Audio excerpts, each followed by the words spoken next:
Shri K Babu Nenmara. കൊഴിഞ്ഞുപോക്ക് ഏറ്റവും കൂടുതൽ കാണുന്നത് പ്രത്യേകിച്ച് ആദിവാസി ഊരുകളിൽ നിന്നുള്ള കുട്ടികളിലാണ്.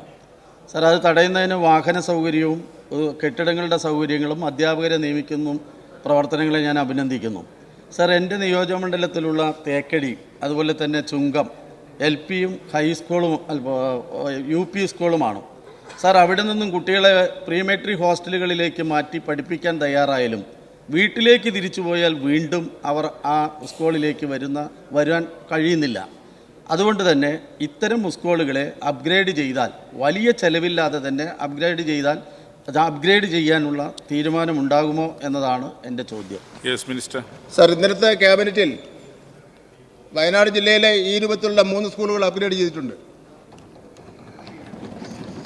അത് പത്രങ്ങളിലൊക്കെ തന്നെ വന്നിട്ടുള്ളതാണ്. ബഹുമാനപ്പെട്ട മുഖ്യമന്ത്രി പ്രത്യേകം താല്പര്യമെടുത്ത് അദ്ദേഹത്തിൻ്റെ റീജിയണൽ യോഗങ്ങളിൽ, കോഴിക്കോട് നടന്ന റീജിയണൽ യോഗത്തിൽ അപേക്ഷ ലഭിക്കുകയും അതിൻ്റെ അടിസ്ഥാനത്തിൽ എടുത്തിട്ടുള്ള നടപടിയുടെ അടിസ്ഥാനത്തിലാണ് 3 സ്കൂളുകൾ അപ്ഗ്രേഡ് ചെയ്യുന്നതിന് തീരുമാനിച്ചിട്ടുള്ളത്.